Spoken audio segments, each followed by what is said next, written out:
My name is Madida.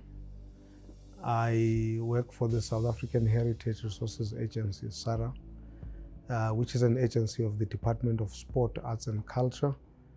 I am the manager for Burial Grounds and Graves. The Burial Grounds and Graves is a unit within SARA that is responsible for the conservation of the national estate insofar as graves are concerned. And those graves are clearly outlined in the Act, the National Heritage Resources Act 25 of 1999. The unit's mandate is to ensure that the graves that are so identified by the Act are conserved for posterity. Those are graves of cultural significance, royal graves, graves of victims of conflict, and any other graves that are not covered by the National Health Act. Leading up to the event on 23 March 2026, it was very, very important and historical as well, because in the history of the country, this is the largest reburial of human remains that has been undertaken by the country so far. 63 of the people that were being reburied. So this is very, very important. It's a big milestone for the country. Leading up to the event of the reburial, there were a number of milestones that needed to be done and accomplished. And one of them clearly was that the human remains that had been repatriated from Scotland would be combined with those that were at Iziko, so that they would then go to the identified place as one instead of having them separate. So very, very important. So leading up to that week, the first one was, it was important that coffins are secured so that those human remains could be put in their individual coffins. And also it was important that logistics are then organized through the office of the RRO to ensure that there would be transportation that is done for those human remains. And then, of course, the big thing there is that given that this was now reaching close to its conclusion, the consultation with communities was critical. How would they see the program pan out at the end? It's important to note that the place of reinterment of the human remains was picked by the community. It was not imposed on by the government or the entities of government that were working on the project. This is a place that the communities picked. And all other activities then needed to be structured around that area that they had picked. The first and most important one during the week was, as I've said, consultations. The second one was examining the space where the people were going to be, where the human remains were going to be reburied. Now, that involved ascertaining the ground to check whether it is suitable for reburial. So a test excavation was done in the area to determine whether we would have sufficient depth to put the coffins that would contain the human remains. The reason that this was important is because it's on a mountainous area, and colleagues on the analysis agreed and identified threats such as the rock boulders that penetrated deep into the soil, which would have made digging difficult. So in that week, a decision had to be taken to say, based on the results of the test excavation, whether the area should be shifted or it should stay in its current place. A decision was taken that it should stay in its current place, and that the design for the trenches that would be dug, as outlined by the community, would be done in that way. So that was, I think, the biggest preparation, because without that, it would have had a net impact on the timelines for the deliverable. And then secondly, then it was getting the machinery that was needed to do the digging of the trenches. So a TLB would not have been sufficient because of the rocks that were identified. So an excavator was brought on site to come and do the digging of the trenches. That excavator did a lot of work in terms of digging, but also the sandstone, that's the type of rock that was underneath, was easily breakable with an excavator as opposed to a TLB. So yeah, that was the part where the digging of the trenches needed to be done. There were 3 sets of trenches, and each trench would contain 21 coffins that would lie one after the other.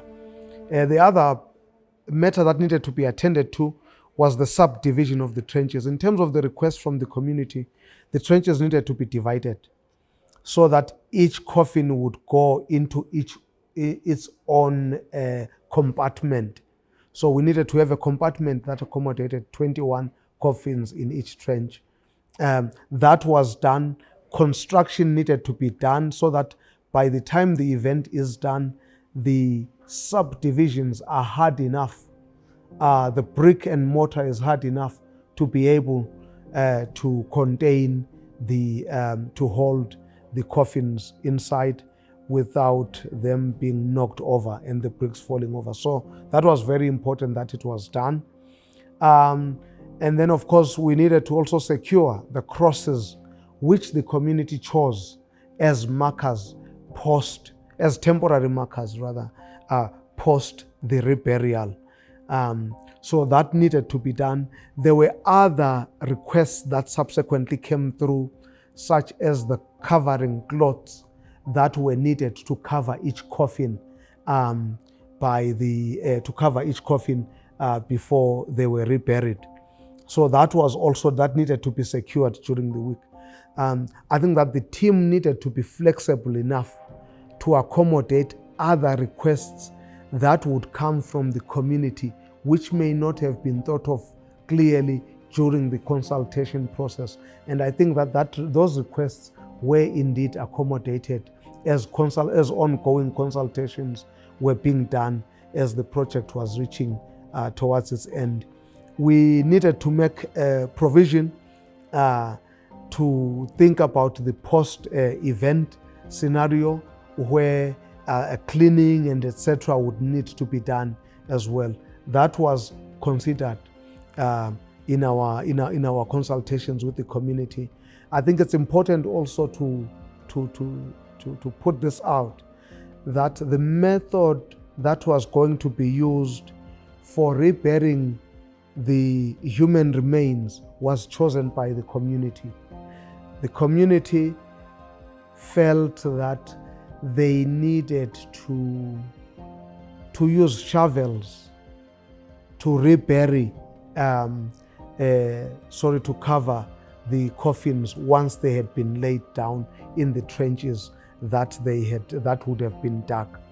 Now, this is important because the dynamics of the soil that I talked about earlier on, with the soil being rocky, meant that shoveling by hand was going to be a challenge. The soil was not going to be soft. It was going to contain rocks, and therefore it would have taken slightly longer than just shoveling back soil that does not contain rocks, which were dug out by the excavator. And this is very important, that the method of reburial and covering back the pits is one that was chosen by the community. And the task team acceded to that, and that is how it was planned to be executed. So the preparations for all those things needed to be aligned such that on the day we are not found wanting. The project was also pitched at a high level, where the head of state His Excellency President Cyril Ramaphosa was going to preside over the event, and therefore there was a need to go over and above and beyond in terms of the preparation to ensure that this project is a success. As I've said, that's a very important, it's a very important monument, so to speak, or burial area, in the sense that it's the largest reburial that has been done by the country, largest reburial of repatriated human remains, which are both from within and outside South Africa. This project has phases in its execution. Now, the restitution, transportation, and reburial of the human remains in Kindalay was just the first phase. There is phase 2 of the project that will follow. Phase 2 will be the memorialization aspect of the area where the human remains have been laid to rest. It's important to consider this, that memorialization cannot happen immediately after the reburial. And there are reasons for that. The major reason is that it would be difficult to undertake construction on a freshly excavated site because the soil is still loose. It is therefore important to allow time for the soil to naturally compact and settle.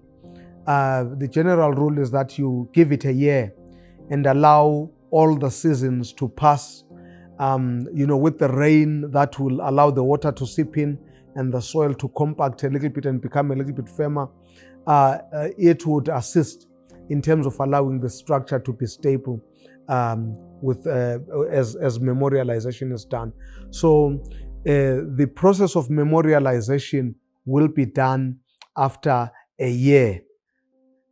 However, the consultations for memorialization, what type of memorial is envisaged, what would the community like to see, those discussions are going to be initiated very soon with the communities, so that by the time the work is commissioned, everybody is on the same page in terms of the agreement of what they would like to see, the text, the interpretative texts and plaques that they would like to see, and so on.